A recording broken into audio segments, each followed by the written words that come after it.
Hey everyone, welcome to Catalyst Energies. My name is Dee. Thank you for joining me. I am so grateful that you are here. Welcome to the Catalyst Astrology Report, where on Fridays we go into the astrology of the weekend and the upcoming week and just give ourselves an idea of the territory on this fourth dimensional map that we call astrology. So welcome back, everyone. If you're new here, welcome. Thank you for being here, checking us out, being part of the conversation, even if you're just listening. If you are not subscribed yet and you want to help this channel grow, if you've been getting some value or some insight or just confirmation of your own intuitive journey or your own intuitive perspective, you can subscribe to this channel. You certainly can like this content, and then sharing and commenting actually do have an impact as well. So I do like keeping the container a little smaller. That was brought out to me by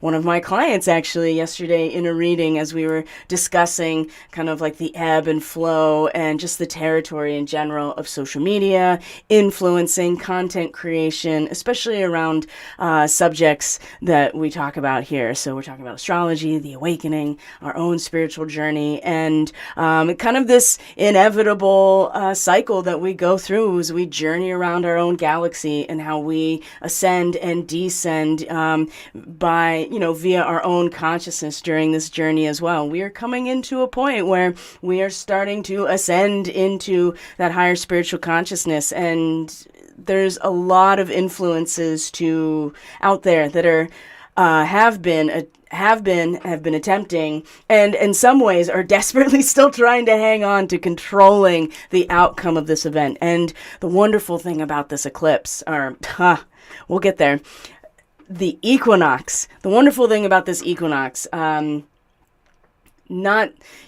the least of which is the Mercury Cazimi, right? That happened just hours after the exact equinox, with the sun at 0 degrees Libra in terms of our zodiac. Just hours after that, Mercury comes and passes in between us and the sun, and it's just like that mercurial, hermetic energy, especially to receive the message with Mercury in retrograde. It was just like this direct transmission to our own hearts and our own sense of who we really are in terms of balance, right? And Mercury is in itself an agent of balance, even as a messenger, because Mercury represents the signs of Gemini, it represents the sign of Virgo, which is now back into. So that's something to keep in mind as we go through all of the key points of the astrology of the weekend. The new moon is on the 25th, of course, in early Libra. Tomorrow on the 24th, we have a Venus-Neptune opposition.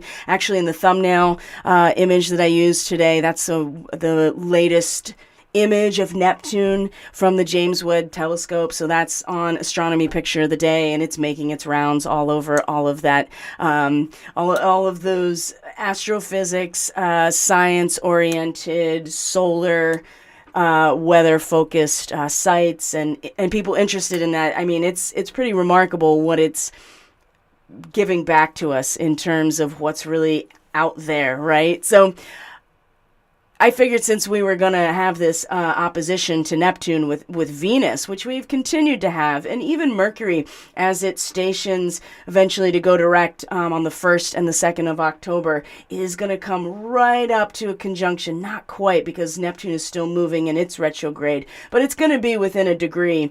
And it was in an exact opposition when it stationed or came into its retrograde shadow to begin with. And so Neptune is kind of still creeping in its retrograde, but Mercury is going to just come right up on it when it stations direct, like I said, by next weekend. And we'll have a first quarter moon at that point. So a lot of today's report is going to focus on the general energy associated with the equinox, the Cazimi, the new moon in Libra. Really give ourselves some time to wrap ourselves around what that feels like. And then the week, the first lunar quarter, right? What to expect coming into the 1st and 2nd of October, which is when Mercury will start moving in its direct fashion. So the push and pull, the give and take of communication, right? Where you exteriorize, but you're also discovering, and really you're discovering before you're exteriorizing. But Mercury in its retrograde is giving us a chance to really listen. And the Cazimi with the sun is just a perfect opportunity to really listen and use our discernment, use our discrimination, use that intuitive aspect of our consciousness that Mercury rules, intellect and intuition, because those are both sides of being a conscious being in this material experience. So there's a lot to learn and a lot to hear. Now, people, I'm certainly not sleeping poorly, but I can feel the buildup pretty strongly. And I was just like, where is this coming from? This is not mine. And part of it is because, as we're going to see, there's certainly there's some solar wind that's on its way. You can even start to feel the buildup of that get more intense. I would suspect by the end of today into tomorrow, there'll be a lot more geomagnetic unrest because we'll be getting the full force of that solar wind from a coronal hole. But also the sunspots that are coming now into view are pretty active, and they are releasing some, not huge flares, but bigger flares. And we're going to see that the Schumann, it's been sound as a pound. It's been chill, right? There's been some blips here and there in amplitude, but even the frequency itself has been back down to its baseline for the last day and a half. And so it's been just and perfect for a void of course moon, and now the balsamic moon, right, coming into our moon in Virgo today. So we are really kind of at this distilled point, as well as we are also simultaneously, I think, feeling into the growing impact of the plasma stream that is hitting us, and certainly the new moon energy, and all of the ways that that information has been used essentially against us, and even frequency itself, to get us to pay attention to something in particular as this energy is building up and ready to be initiated with the new moon. So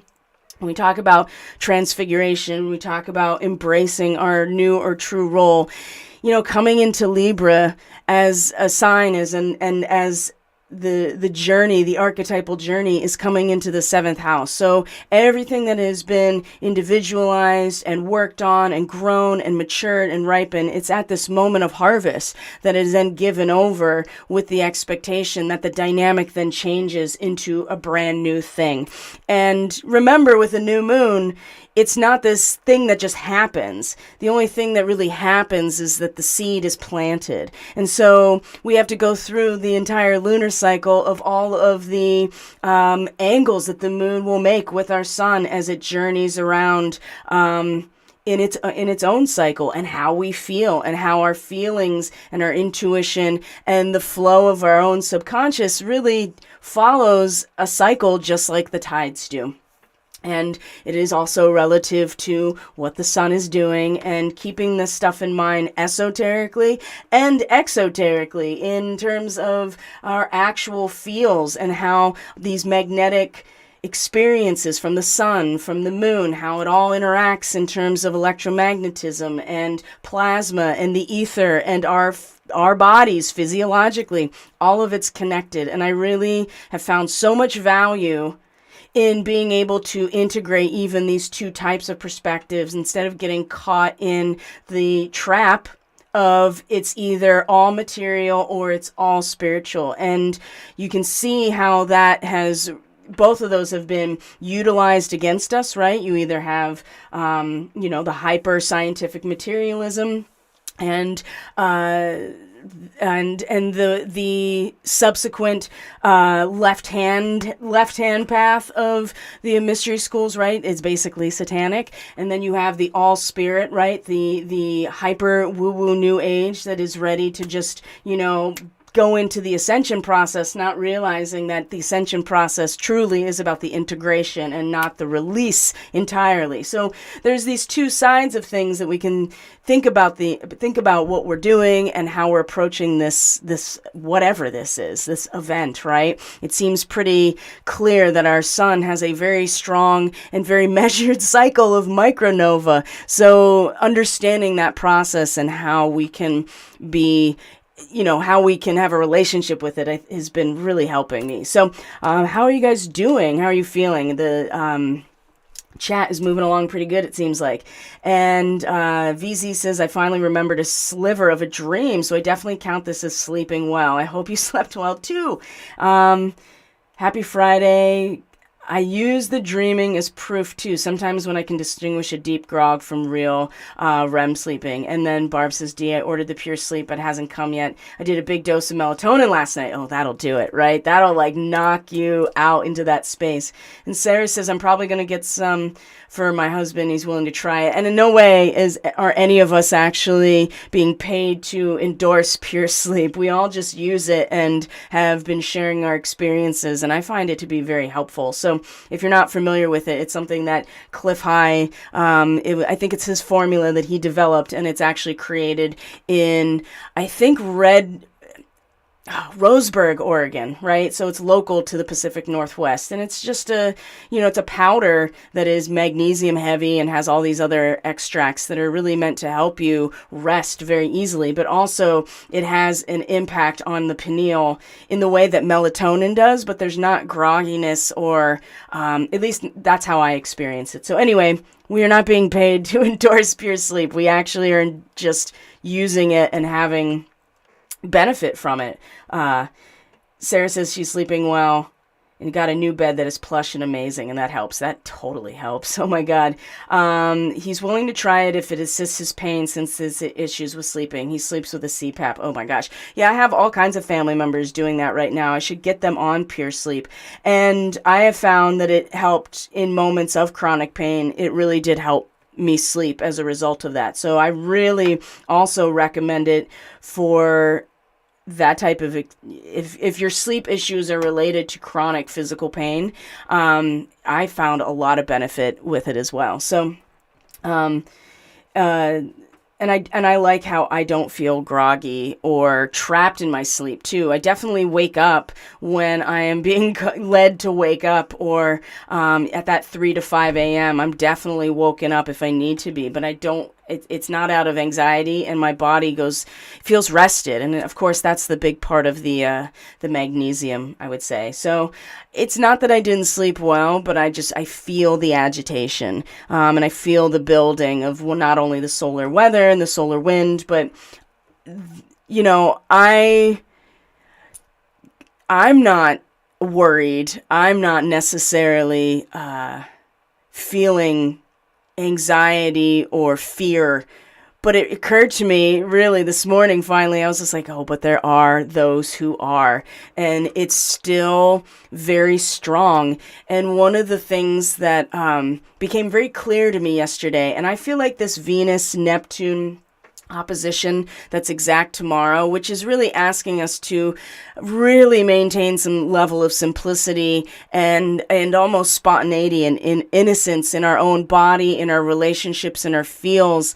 I think it's going to be really important. And if we're not maintaining that, or if there are people around us that are struggling with that, I think that will become the tension or the opposition with a Neptune in Pisces. I think it's going to be very difficult for people to maintain that sense of simplicity and almost innocence, and not getting caught up in the glamour or the drama of the whole thing.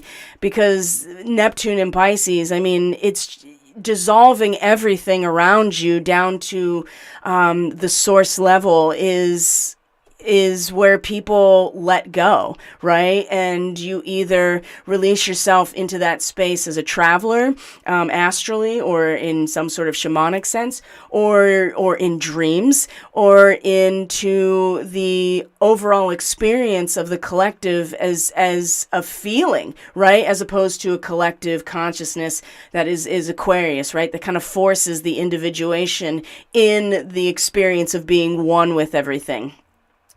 In Pisces, it's different, right? And this is where dreams and real artistic inspiration and the muse come from. But it also, with Neptune, it is just dissolving everything, so there is nothing but that. So I do feel that a fear campaign was intentionally built up around this transit on the 24th to keep us, in our bodies, in our sense fields, and our sense of comfort and balance and harmony.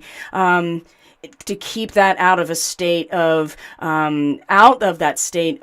balance and harmony and innocence. So that's something to keep in mind coming into the weekend. But because we can feel, at least I can feel that things are starting to build back up now. And whether that means that we're going to get a big flare in the coming week, if it's going, there's so many number of things that are transpiring right now that it could be. But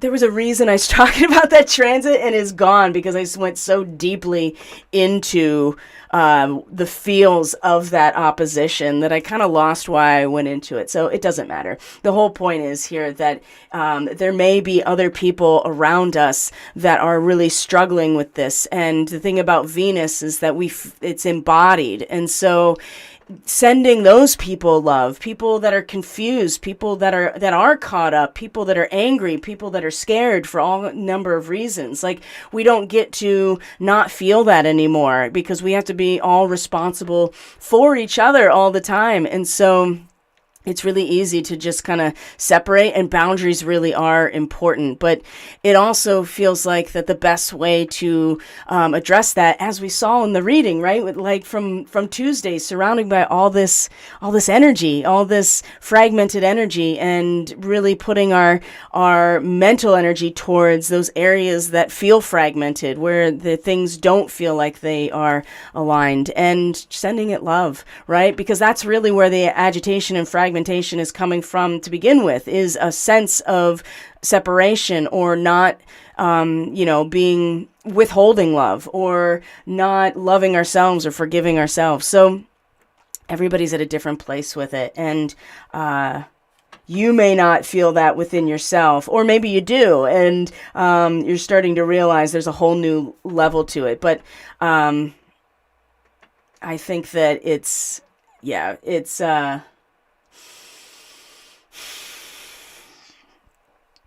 I think all we can really do is just send it all love. So, all right, before I just go down my own rabbit hole here in this whole process, I want to share with you the screen, and I want to show you just, the reading, really. That's really what I want to show you from last week, and then we'll get into the astrology, because I do want to look forward, and I certainly want to get an idea of what to expect in the coming week, and certainly just throughout the month, right? Because Pluto's going to station direct during this month. Saturn is going to station direct during this month. So the engines are turning back on, and the crystallization that is been happening on the inside is about to reach out to the surface and start unfolding, right? And things are going to start turning on now within the next month. And then we have eclipse season, which is a whole other thing. So let me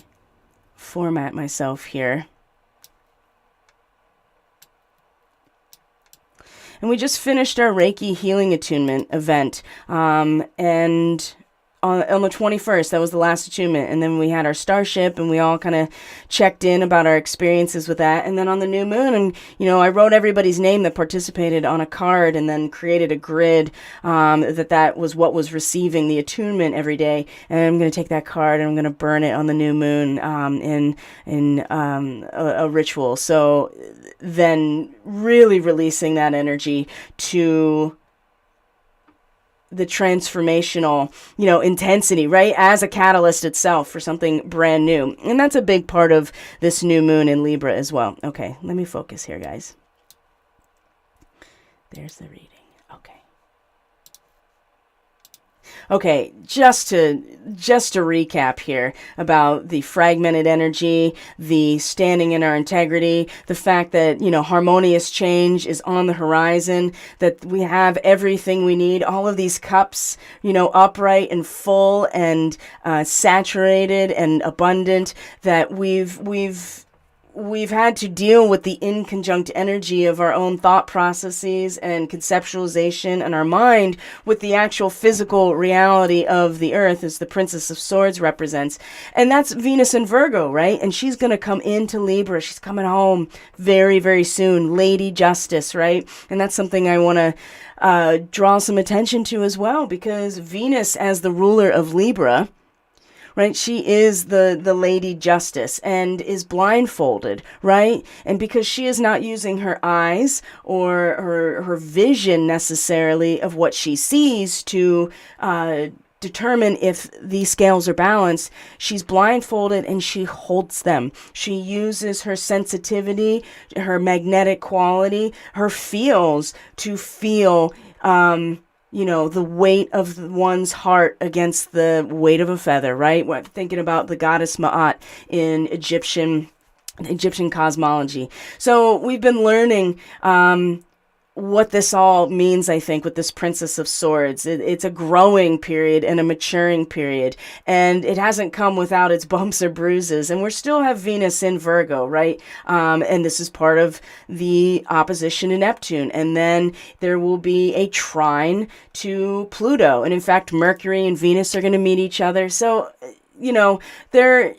there's still this energy at the end of Virgo with Mercury coming back and with Venus still in this area and meeting Mercury here, having that connection to Pluto, Mercury having that connection to Pluto 2 more times, basically, because it'll be retrograde and then direct again. So, and they're all trines, these Earth trines. And so there is a lot of power coming out of Pluto still, and a lot more to be released, I would say, when Pluto stations direct and starts moving through the rest of Capricorn.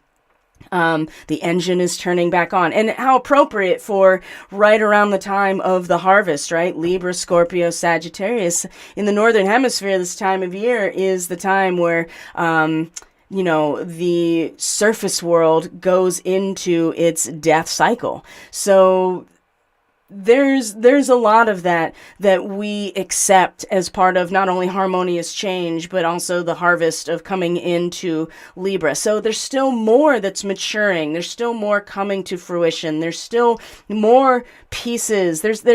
We have some loose ends to tie up here, and we haven't quite finished putting the pieces of the puzzle together yet. And maybe we got most of it, and we have some left over, right? You ever take something apart and you put it back together, and you swear you put it back together just like you took it apart, but you got extra pieces? I feel like Mercury in retrograde right now is exactly like, okay, I guess we got to see where these pieces are left over, because there is no leftover, right? It all fits in there perfectly. And where is Virgo in your chart? That's going to give you an idea of the area of life that this is kind of focused on. And maybe we missed something. Maybe it's in the process of taking it apart and putting it back together that we really understand how it's all put together. And Venus, there's a lot of patience here, and in Virgo, and a sense of real satisfaction with what we are doing. And I think that's important to keep ourselves in that place as well, because we're going to want to hold that as we are then stepping into relationships and resources, and just the experience of what justice feels like what is the actual balance, not the illusion, not a hologram, because that doesn't weigh anything, actual reality and actual accounting for in terms of the physical, material nature around us. And that's energetic, that's currency and resources, that's relationships, and the energetic exchange and transactions in that situation. There's more here. And with Pluto, power is released. It is accessible, but it comes at the ultimate price, right? And there is a need to, just face into that abyss in order to release it for yourself. So there's stabilization, and a sense that we can't get out of that either, right? Just because it's an earth trine doesn't mean that it's necessarily a good thing. It just means that these things are locked into a angle that supports each other. So that's the other thing as well to consider, that the forest may be burning down, but, how are the root systems? Are they strong? And that goes back to Cancer, which, by the way, this is where Black Moon Lilith is. So I just wanted to give you a chance to kind of look at this reading again. Maybe you haven't seen it before. This was on Tuesday, and just see how this energy has been playing itself out in our personal lives, in our public lives, in just what we are dealing with and experiencing. So we'll get right into the astrology here. I think that's a good place to move to, since this is in fact an astrology report. So I am going to move right over to that process here. So let's do this. And so what are people looking forward to with the new moon? That's what I'm curious about. What are you looking forward to? What kind of intentions are you setting for yourself? Or what's going on in terms of, where are you finding balance in your life? What are the mechanisms that are communicating with you? Boy, there have been some interesting and very strong types of, hey, pay attention to this, right? Like I was reading something in particular on like somebody's response to an article about something, and as I was reading a particular line, the light bulb in my light decided that was going to be when it burned out, and I was like, oh, I'm going to pay attention to that. And that had a lot to do with being distracted by things like Netflix and, the Super Bowl and, the masculine, and how difficult it is going to be and continues to be for the masculine during this phase right now. And that's been, and that's not just men, although if you are a masculine identified man, surely, but it's the masculine in all of us that is going to be really put to the test. And of course, Mars and Gemini is having a big impact on maybe how we direct that energy, or the areas of life that energy is more easily directed into. So here is our chart for today. It is the 23rd. I'm going to check in with the stream real quick. And just see if there's any questions. People are talking about using magnesium. I love magnesium. It's great for so many things. It's great for, as people are saying, detox, puns. Yes. I love puns. And using magnesium oil daily, Epsom salts in the bath. I really miss having a tub that I can take a bath in. And better intentions for supporting our home renovation goals. Yes, there's some intentions here around the new moon in Libra. What does justice feel like? I'm looking towards how embodying what I've learned in the last cycle will affect my social world and community. Yeah, I'm really feeling that too. I'm really feeling like where, there's so much that has come to fruition within ourselves that now we step into offering that and willfully offering that. And that's where the transfiguration, I think, really comes in. And if we have really fine-tuned what does justice and balance and equilibrium feel like, and open to receiving the guidance that we need or we're asking for our next steps, I think it's right there. I think this Kazemi was a really big part of this. So let's look at the weekend's astrology, my friends, and just kind of unpack this a little bit. And the lunar transit forecast for Libra and Aries is open now, and also to the personal astrological forecast for the equinox is also available to book right now. I'll show you some stuff at the end to remind you, give you information of booking if you're interested, especially if you want to know what the next couple of months may look like for you in terms of your astro chart, what areas of life, where the new moon is happening, all of that stuff. And that's $99, and that's for a 90-minute recorded reading. So 23rd, 24th, new moon on the 25th. So we already see that we have Mercury and the Sun in its Cazimi. There was earlier this morning. Now Mercury is coming back into its home territory of Virgo. Venus is still in Virgo, about to come into this opposition tomorrow. And Uranus is in is in a square, or a square is building, let's say that, between Uranus and Saturn. So they're both moving retrograde, and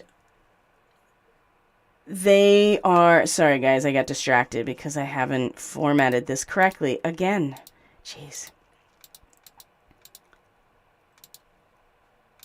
There we go. That's what I wanted to show you.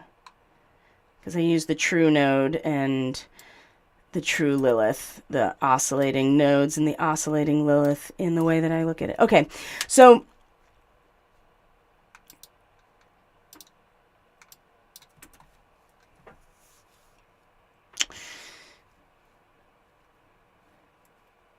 I thought it'd be important, maybe. Let's look at the Sabian symbols for some of these important transits. So 0 degrees Libra, you are moving from the first half of the cycle, which is the 1st through 6th house, as you can see here, Aries through Libra. So this is a cycle about the growth of the individual seed into an individual being, right? And you go through all the stages. And as a human, we go through the experience of the subjective I am into the world around us. Our consciousness starts to develop here in the 3rd house. Our character and our core foundation and our own psychic intuitive sensitivity develops here. Our emotional security in the 4th house. Our 5th house is our pride and joy, our voice, our creative expression, who we truly are. And the 6th house is like, all right, well, how are we going to put this into a form that is able to embody the full expression of our true nature, our authentic voice? So that, and the Virgo energy has been very strong. There's a lot of healing. There's a lot of literally putting the pieces of the puzzle together. Virgo people are very much into the process. They enjoy the process. It fulfills them, how they feel, how they identify with themselves. So that's why I said last month, find the nearest Virgo and see what they're doing, because this, for the most part, I mean, there's always a side that is imbalanced around all of these things, as we know. So, there's a certain amount of having to let go, which Neptune, it makes it very easy if we understand that, because it dissolves everything. But what that does is dissolve even our own boundaries or our own sense of solidity in the world around us. Because if there's no root system in the ground, how are we going to actually grow the fruit, right? And that's the dangerous thing about Neptune and Pisces like this, is that you just go off into fantasy land. There is no reality that you are tapped into, matrix or otherwise. So we've been really getting a lot of opportunity to focus on this, and Mercury coming back into Virgo right now, after it's gotten all this intel, after it went into Libra and was just like, okay, I'm bringing that back through time, and coming back and just being the lens that the sun in Libra is shining through in that moment of balance, of equilibrium, right? Of perfect form, where truly the transfiguration happens, right? The idea that it's a standard of value, and you're escaping the normal process of death, dying, and decay, because in this moment, it's both, it's one and the same, right? It's the moment where before it becomes truly that stage. And so the Sabian symbol is a butterfly that is displaying both of its wings, and its body is impaled by a dart, and it's in like a collection, right?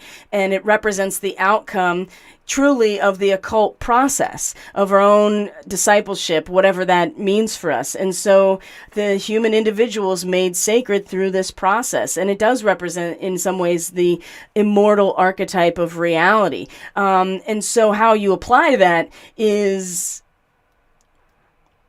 based on what you think a perfect and dedicated life really is. But this is the outcome. This is the moment of truth in some ways. And before the moment where the hourglass fully starts to turn to the other side, right? So you see the balance of the scales, you see the balance or the 0 point of the hourglass turning, which does look like the infinity symbol, right? And then it turns over, and it's in that moment that we transform into something that is immortal, that is an archetype. But it's been based on everything that we have developed within ourselves in that moment. So whatever Mercury is allowing you to hear, or the lens that is magnifying the message from the sun right now in terms of this balance is something that is going to give us the perspective that maybe we've needed in order to finish putting this puzzle together, right? We've missed some pieces, or we thought we had it put together and we have leftover, or we just can't get past this one point. So Mercury coming back into Virgo is like, hey, I got an idea of where this is going to take us so far, and now we're going to come back and really do something. And now that is a quantum thing right there. That ability, basically, to utilize the cosmic time clock in our perspective, right? It's not that Mercury's moving backwards.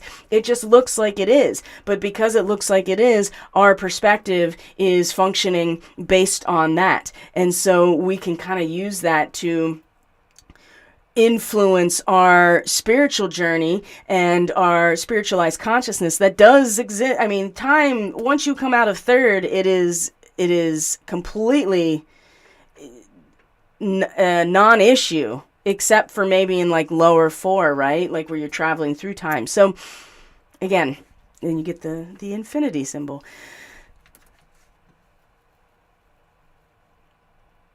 This square is this is very interesting to me, because it's not going to quite get there before Saturn is going to station direct and then start moving on. It's still moving faster, I guess you could say, but because it is coming up to its own direct motion, Saturn is like seemingly slowing down. So you're also going to feel kind of like an even more like, incredibly dense gravity well of Saturn retrograde in terms of the energetic and spiritualized consciousness of the whole, right? The collective consciousness of what Aquarius represents, like the frequency of it.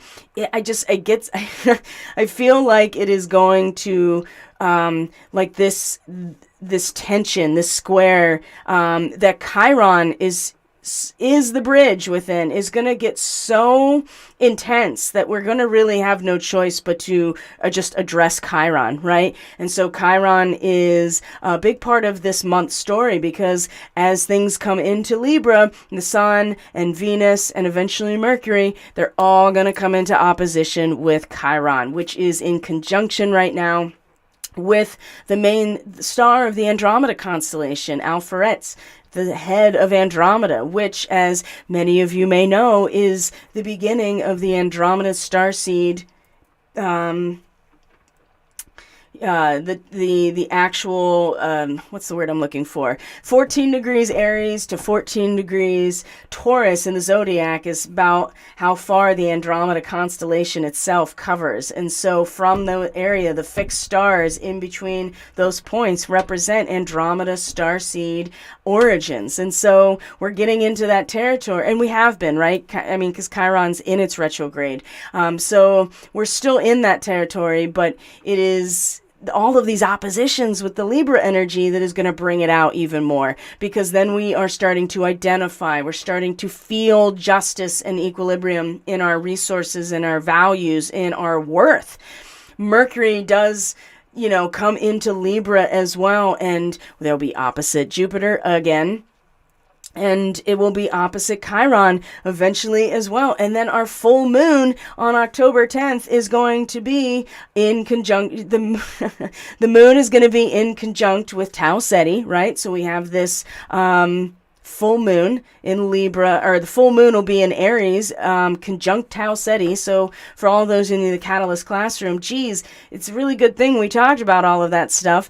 And then Venus will be opposite Chiron at the very same time as the full moon. So these issues are going to come up to the surface in a way that have to be dealt with, because this is going to be so powerful and intense as it comes into the same degree with each other. Like Saturn's going to move into 18 to 19 Aquarius before it stations direct, and then starts moving prograde again before the new moon at the end of October, which is the partial solar eclipse. So, and there's nothing like an opposition to bring out, the energy of the nature of creation, of whatever it is we're working with, because it's in the opposition, it's in the tension of the opposition and the polarity that we create something new. And so as we start to really identify and feel into, and eventually even conceptualize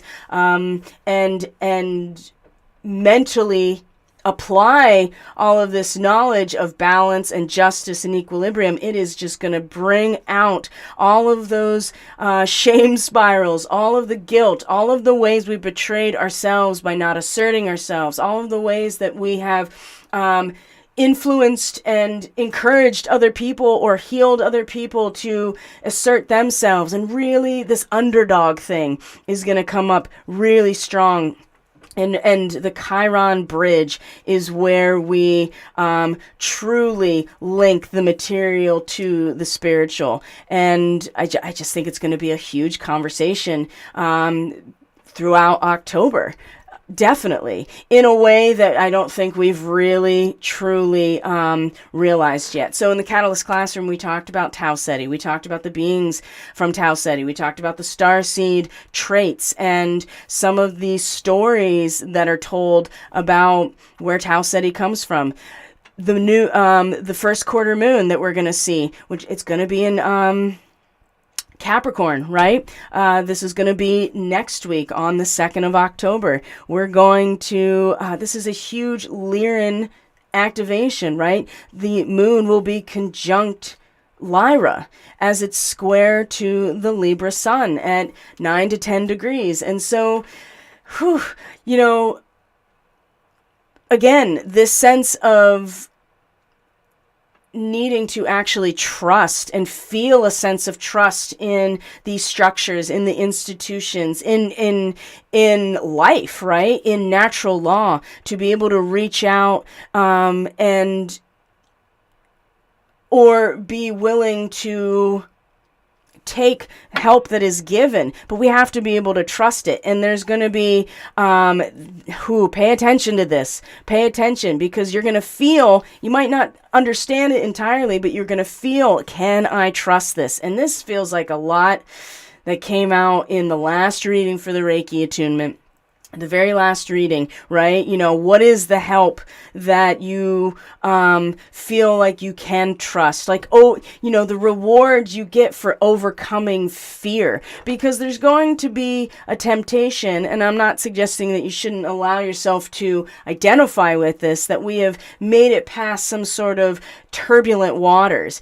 And the square to Lyra is going to, in that moment, that first quarter square, where we're going to have to reorient what we're doing, right? Because there's going to be something nagging us in that quarter moon conjunct Lyra, right? Overcoming fear and its rewards. And I'm not suggesting that we should, you know, it's going to be individualized, and it's certainly going to be something that we collectively are going to be, I think, dealing with more from a much more public standpoint, especially because it's Capricorn, right? And because Pluto is here. And Pluto is going to station direct during this month. So, and in fact, I'm pretty sure Pluto's going to station direct right before the full moon. Okay? So this first quarter square in Capricorn, pay attention, because whatever you're feeling there, and what is the fear? What do you get by overcoming the fear? And what does it feel like, right? And there's a seriousness and a sense of kind of getting down to brass tacks with this moon in Capricorn, and a sense of fearlessness, right? The Lyran starseeds, they know what this means. They know and they feel, and they just have an implicit sense of fearlessness about taking the next steps, or riding the wave. And this is not a complicit, apathetic, like Neptune and Pisces can just wash you away. This is, I know what it takes in order to be, to be part of the fractal unfolding. And the thing about the Lyrans is they had to leave their system. That's the galactic mythology, is that the Lyrans left the system because of invasion. And rather than risk potentially having themselves completely wiped out, they left, right? They left and, established themselves in a lot of different places, Tau Ceti being one of them. Tau Ceti is a star that's not very far away. It's only 12 light years away, and it's in the Cetus constellation. It's the belly of the sea monster. So, and that's something, like I said, the Catalyst Classroom, we went over a lot of that material. So if you have any questions about that, that's something that we can tap into certainly in next week's session, but also too in the private Telegram chat, we can get into that. But the first quarter, next weekend, Pluto stations direct.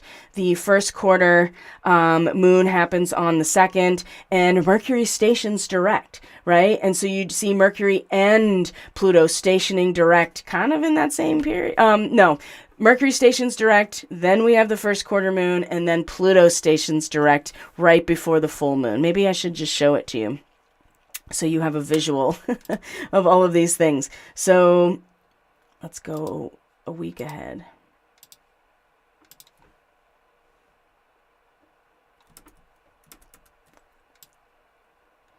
Right, here is Mercury coming into its last degrees, coming into its opposition. Mars trine Saturn. This is incredible, because what you're also going to find is during this week, the moon in Libra, right? Right after the weekend, truly, the moon in Libra is going to make this really awesome grand air trine with Mars and Saturn. And if there was any place for Mars to get some disciplined kind of patience with what's happening, and reinforcements, right? Truly reinforcements in terms of what's necessary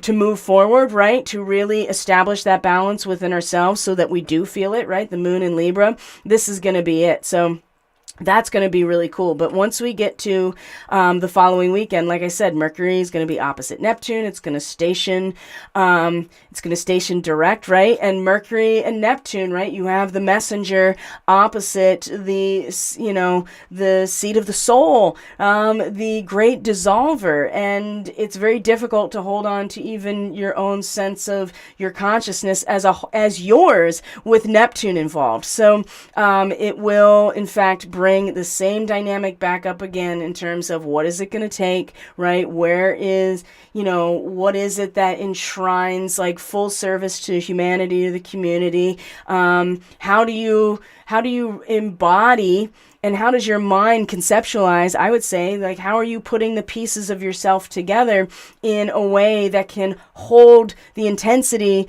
of this Neptune in Pisces transit right now?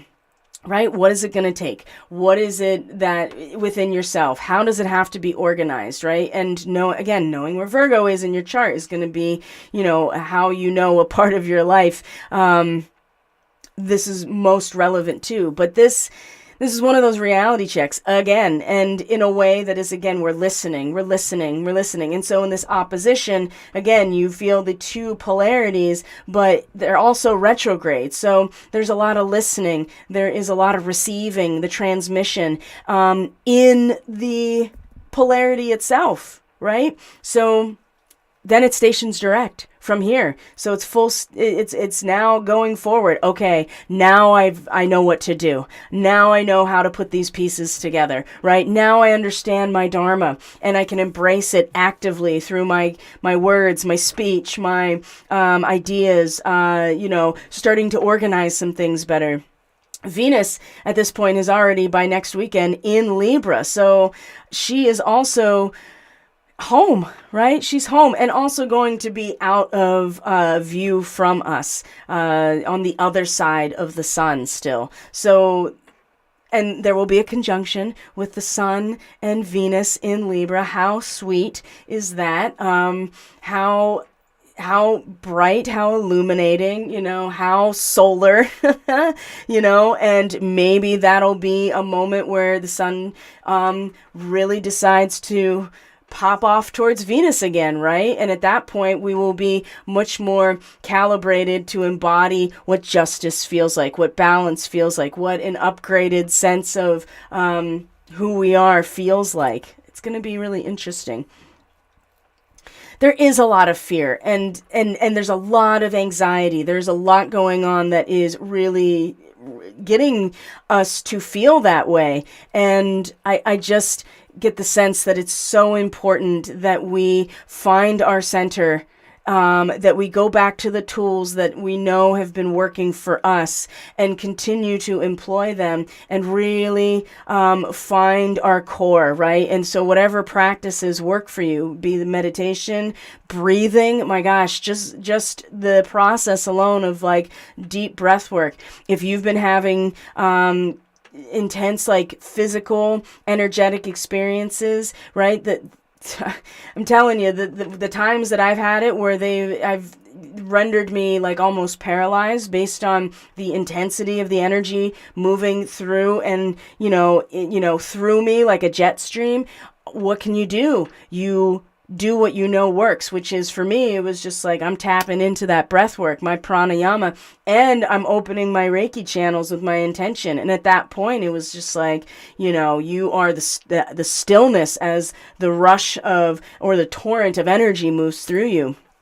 Really important. I think that Venus and the sun conjunct coming up, I think that's maybe a big part of that, maybe part of the experience. I don't know. I mean, it could be something that's more conceptual, but what does justice feel like through your body? It may impact people very physically, or may impact them in their hearts, right? Because the sun represents Leo. That is our heart, the pumping of the vital life force around our body. And in traditional Chinese medicine, it is the blood that carries the qi. So I really do feel like we are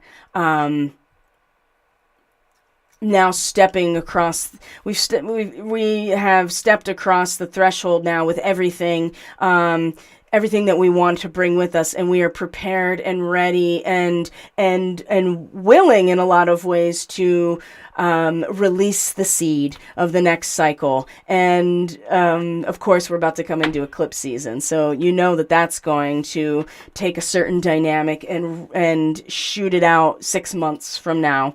So it might, and it's gonna be all Scorpio and Taurus, of course. So. But we'll talk about that later. I don't want to get off track here. It's so easy to do.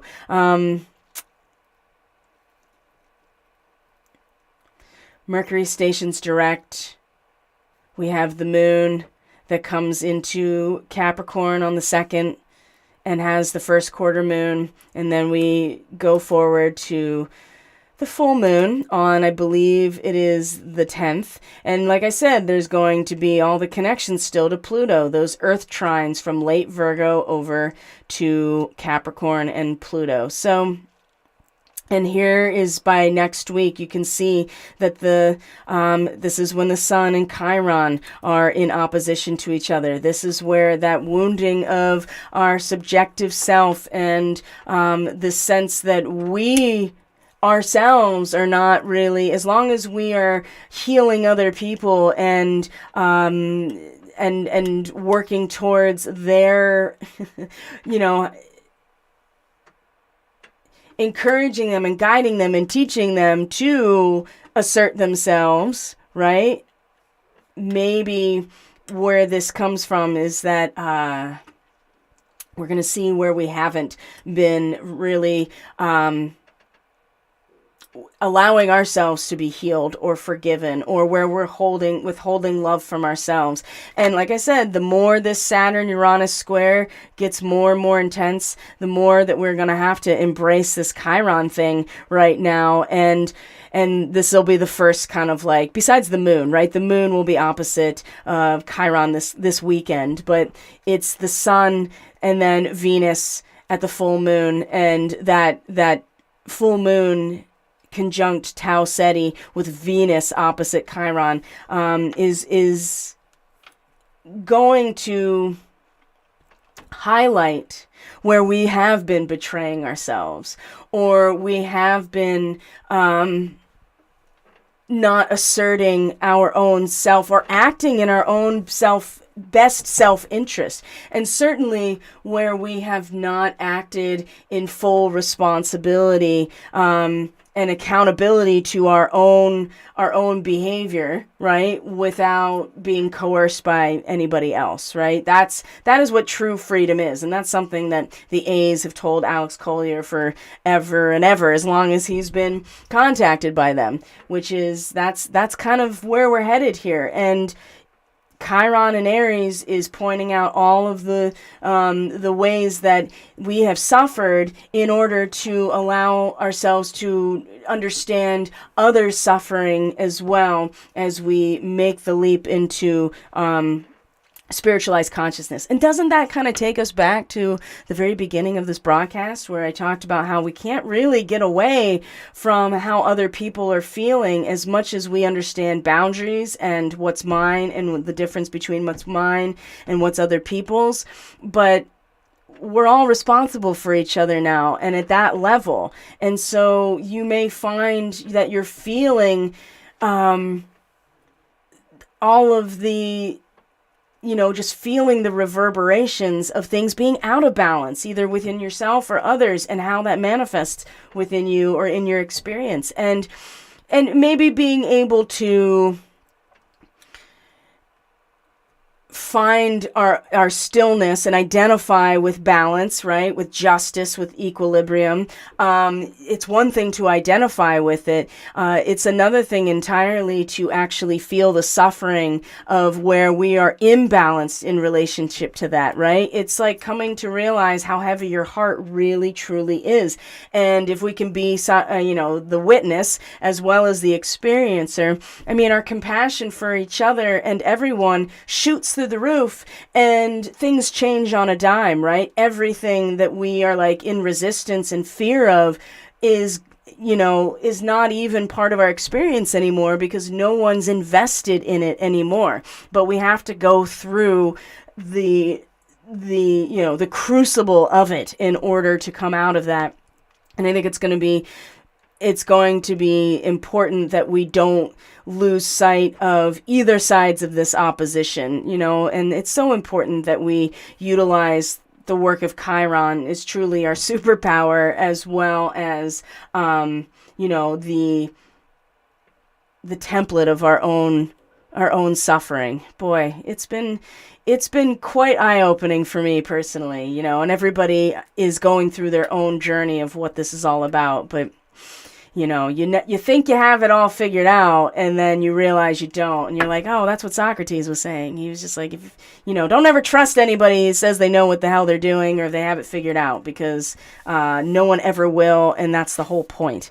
If you stop asking questions genuinely, then you've pretty much just given up or given in. So it's going to be interesting, guys. Let me see if there's anything else that really comes up coming into our full moon on, this is the Friday the 7th, and we'll be live, of course, by this point next week, and really check in and see, like, whoa, what is this all about, right? But then we have the 8th, October 8th, and the moon is going to be in Pisces coming into Aries. And then we have the 9th here, which again, like I said, is Venus, and Venus is coming into, where are we at here? Venus is coming into an opposition eventually with Chiron. The moon is now in Aries, and then we have our full moon. We also see that Mars and Neptune are starting to come into a square. Oh man, if you remember, it's like if you, this is going to be such a bubble burster.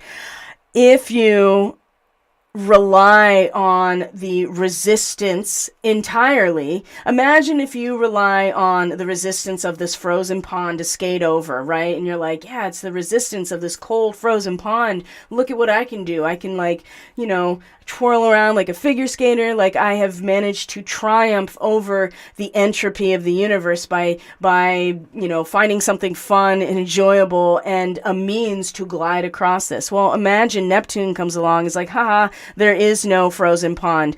What are you going to do? I think this transit, when it becomes exact, it's going to be hard when there is no resistance necessarily to, or it's foggy, right? Or you don't know, or you go out onto that lake and you're just like, oh, you think it's frozen, and then you get out there and you fall in. There's so many scenarios here where our ego's gonna get kind of like, whoa, what just happened?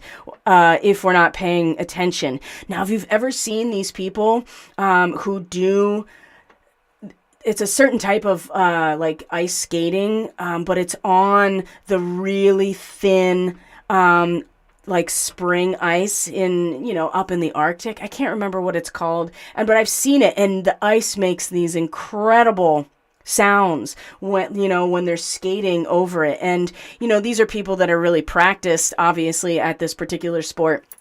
So that's something that is really standing out about this transit right now. And if you're not, paying attention, if you're not tracking what is happening, if you are not able to tap into, the nature of that frozen pond to see if it's even safe enough to skate across, you're going to fall into the ice, and we know what happens.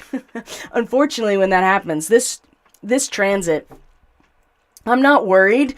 I just see how easily it's going to be for people to either just fall in or not know what to do with themselves when they don't have this resistance to work against. And, that's a big part of, you can see that Mars will be conjunct Mintaka and then move on into the outer, the edge of Orion's belt into the last degrees of Gemini, which is the last degrees of the Orion system. So people who are stuck in the regressive Orion factions that are still stuck in that and can't pop out of that, this is going to be quite a wake-up call in some ways, right? And then it'll be soon after that that Mars actually stations retrograde, like 28 or 29 degrees Gemini, so which is conjunct Betelgeuse. So then it's going to come back over this point. It's going to be interesting winter and fall. It sure is. But this is coming into view at the full moon as well. It's not exact until afterwards. So if we were to look on Monday, the 10th, we see that it's still building, right? It's within a degree. And what else? The moon will be square Pluto after that happens. And these are all transits for the most part. The Saturn, Uranus square, the opposition with Venus and Chiron, and then the square. There's a lot of square energy here. There's a lot of tension. There's a lot of conflict. There's a lot of friction that brings out the energy through that way. And that is a catalyzing force, whether we like it or not. So as long as you're prepared for that and you understand that that is the potential in the chart, then you can be in alignment with it. And now you understand why those who are deeply invested in the controlling aspects of the occult path will use information to steer our attention and our intention into certain types of perspectives aligned with these transits, knowing that they open doorways, that they open gateways energetically, that they provide catalyzing experiences just through the geometry and the archetypal connection to it. So this is why you just get into the astrology yourself and you get your own language, you learn to interpret it for yourself by learning the language. Then you come to your own conclusions. You draw your own conclusions. You have your own discernment, discrimination. And I give you my personal read on it based on my experience, but at the end of the day, everybody's channel is theirs. And we are increasingly more and more being led to experiences where we have to tap into that, because that's going to be the only, the truly narrow pathway that leads us to the connection with Source and our higher selves and the divine, blueprint. But there's a lot of distraction. There's a lot of interference, and that's not going away, right? It's not. And I think that we have to be realistic about that as we come into, the sun in Libra, right? Where we're,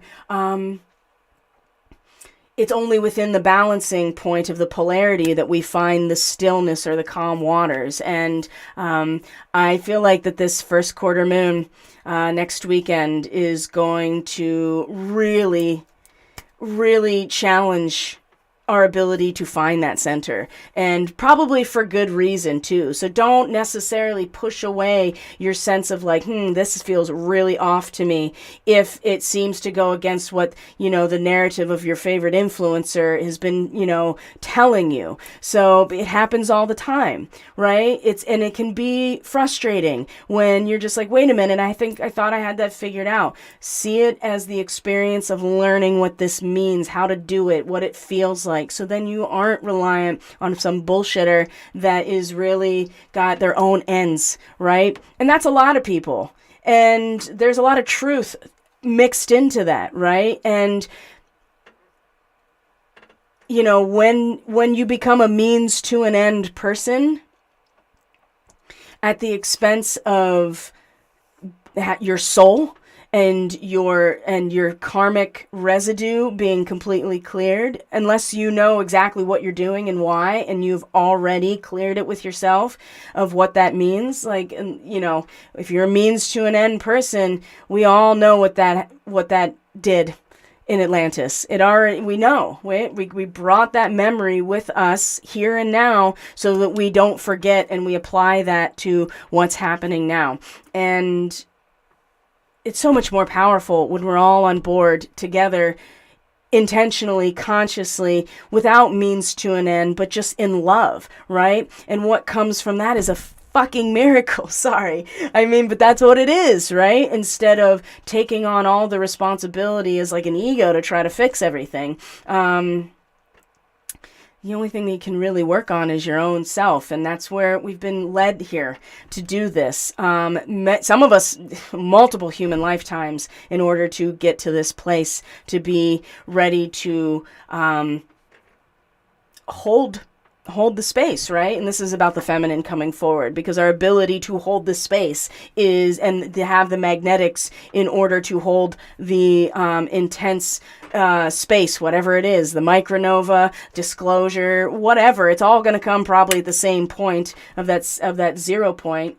It's all about us being able to hold ourselves as it compresses and compresses and compresses, and then we go poop out. You know what I mean? So I feel like that's the physics of ascension. Doesn't Dan Winter talk about that? I feel like that's kind of like the nature of all of his, of so much of his work, is the actual mechanics of it through electromagnetism and the ether and plasma. So anyway, kind of all over the place, guys, but also I feel like there was just some really general types of things that wanted to come through today. And I really appreciate all being here, taking the time to be part of the conversation, to listen, to offer your feedback, to share this content. I'm going to share with you, actually, now that we've kind of closed out what we're, this, at least the next 2 weeks, right? And certainly the next week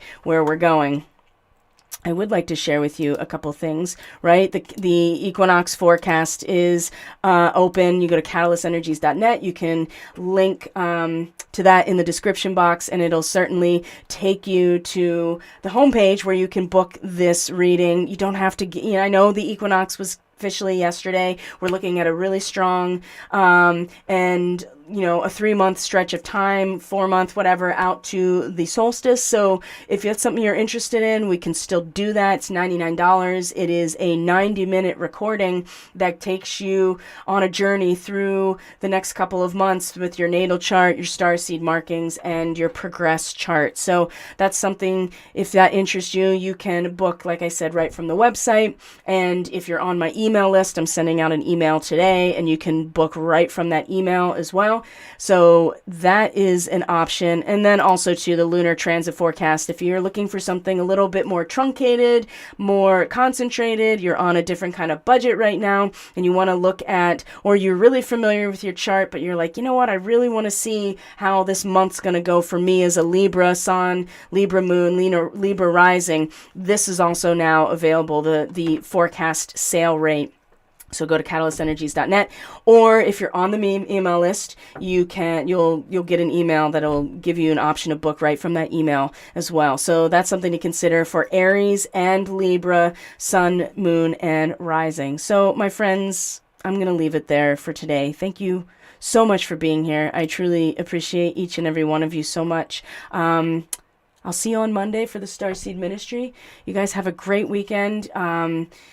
A beautiful new moon in Libra, and we'll check in certainly on Monday and see how things are going. If you're on social media, on Telegram, I'll see you there. We have a good, lively chat going, of course, always in our private Telegram group for monthly subscribers through Subscribestar. Like I said, all that stuff's in the description box. So take care, everyone. Thank you so much for being here. I love you.